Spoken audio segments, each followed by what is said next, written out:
For all their flaws, the Jurassic World movies keep pitching us generally interesting ideas that could lead the franchise into some fascinating territory.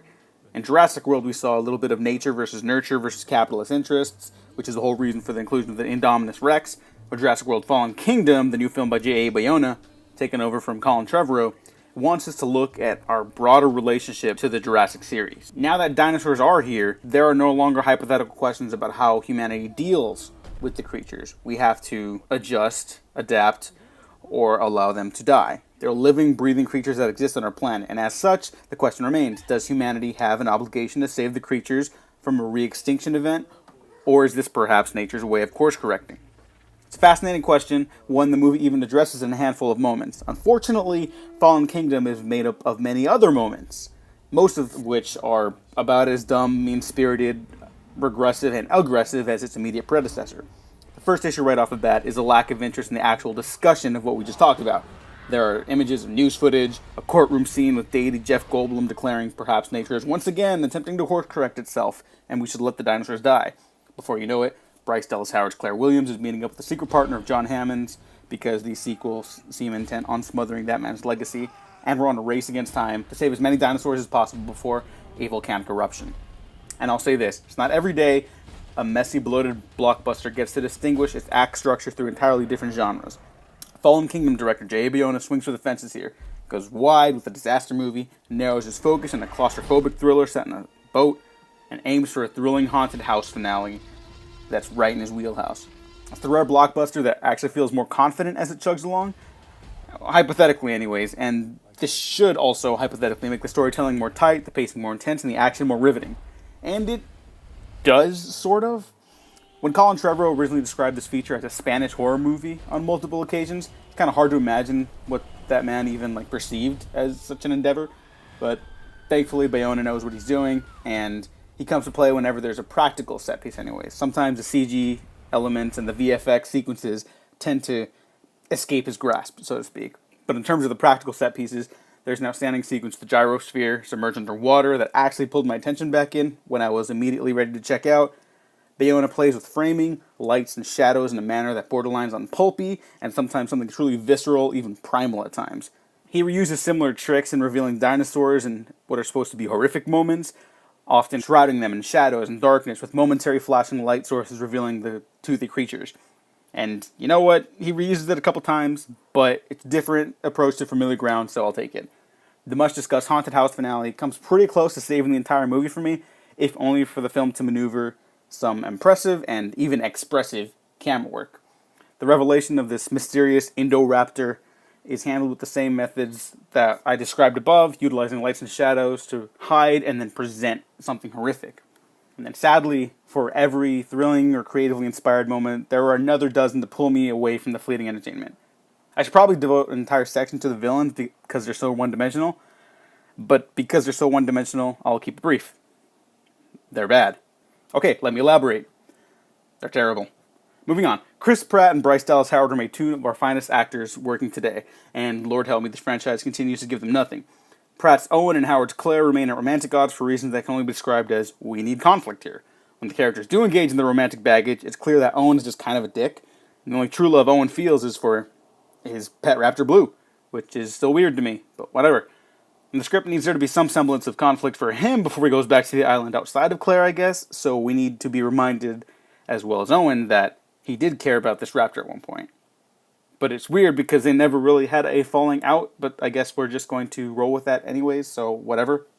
The video archive footage of Owen playing with his baby's raptors is kind of impressive and made me wonder if this movie should have been a found footage survival horror film with the documentary crew going to explore the island and Bayona getting to play more with his horror chops so they could shine even brighter here.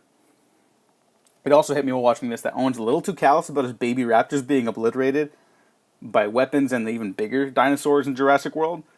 Those are his buddies. He gives them momentary glances and just returns to the action. He didn't just watch one of them get blown up by a rocket launcher. I'm sorry, but fuck that. I guess it wouldn't matter as much if we were supposed to sympathize with these creatures and we're only allowed to as much as the Jurassic movies want us to in individual scenes. And what this rebooted series tells us is that there are good dinosaurs and bad dinosaurs. The bad ones usually are the ones with lots of teeth. The good ones are herbivorous, until the ones with teeth work with good humans, and then there are the good dinosaurs. And then it's also sad when they die, but it's also a monster movie. But it's also sad when these monsters die. But they're also creatures who deserve to be respected and protected. But they're also scary and uncontrollable. And it's a big issue carrying over from most of the Jurassic Park sequels, especially these last two. And it's honestly maybe the biggest problem the franchise has going forward, apart from, everything else. The Jurassic World series can't decide whether to frame these creatures as gorgeous beasts worth protecting or violent monsters that we should fear. It's a total tightrope that any movie, specifically kaiju films, would have a hard time balancing, and though the dinosaurs are not necessarily kaiju, the franchise attempts to treat them as such. For a good frame of reference, look no further than Gareth Edwards' masterful Godzilla 2014, and how he frames the kaiju as both embodiments of nature and an extension of man's ignorance and destructive tendencies. And while I've noted things I've enjoyed about this, specifically Bayona's use with lights and shadows in the horrific sequences, the major issue for me is, by this point, the aggressive excess and emotional manipulation that completely tune me out of the movie, and along with unearned emotional beats, unfortunately overshadow any minor semblance of enjoyment that I was able to derive from this. Supposedly tragic moments are composed in such exploitative fashion in an attempt to wring out every ounce of attachment the audience has had to this franchise, but the film lingers on these moments too long, like shouting through a megaphone about how sad this all is. I get it. Emotional arm twisting has always been Bayona's weak spot as a director for me, and once again, it's just overpowering here. It's just too much. These creatures are given wondrous glamour shots, such as when Danielle Pineda's character first witnesses a living Brachiosaurus for the first time. Why does it insist on making the other dinosaurs violent monsters? Bayona is capable of pulling it off. Why didn't the script allow him to do so?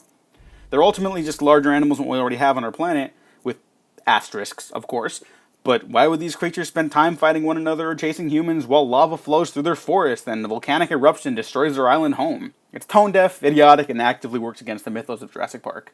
I also can't imagine that John Hammond would build a dinosaur theme park on top of an active volcano, but what the fuck ever. I still want the 9 moments that do work. That third act really does kick into high gear, and Bayona just clearly had a blast coming up with these camera movements and set pieces. But the writing is so atrocious that I couldn't buy into even the more impressive filmmaking elements. Follow that up with Bayona overextending himself with the emotional beats, and it's a pretty frustrating experience. Bayona's imagery can be striking, often evocative of true horror and tragedy. Sometimes it feels appropriate, but oftentimes it feels like whatever this is.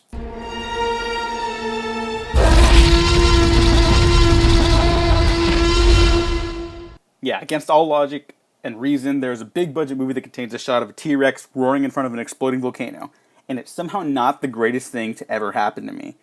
Shout out to my Twitter pal, Philip Bastian, for explaining this issue more thoroughly than I ever could, but basically, framing, color grading, use of anamorphic widescreen diminishes more powerful VFX heaviest shots, and this is where the movie gets away entirely from Bayona, where it's just beyond the point of no return. The more action-heavy, explodey set pieces with volcanoes and helicopters whirling around and everything that you expect out of a very generic summer blockbuster is unfortunately found here, and it really holds the film back from legitimate moments of majesty, awe, and horror.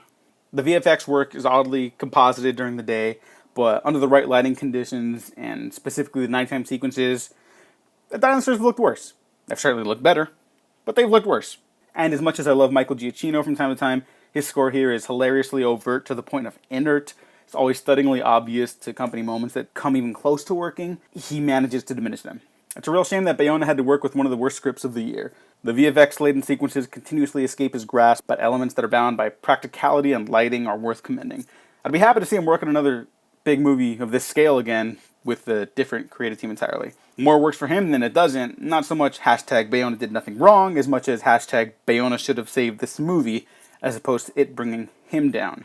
Fallen Kingdom is still easily superior to Jurassic World. It contains every one of that film's failures, along with a set of Bayona's own, but the highs are much higher, and there's some genuinely inventive, big-budget filmmaking from time to time. That's why it's such a disappointment that the rest of the movie brings it all down. It's the writing is incomprehensible, characters don't have traits, and the few they do actively work against the stories that we're presented with. A late act twist might be the first time a Trevorrow and Connolly script even touches upon trying to tie up thematic arcs, but it's so aggressively manipulative and cynical that it contributes to only bringing down all the other elements that barely worked. There just comes a point where all the good is overwhelmed by the nihilistic cynicism, like a cloud of volcanic ash covering the entirety of Isla Nublar. The park may be gone, but so is the magic.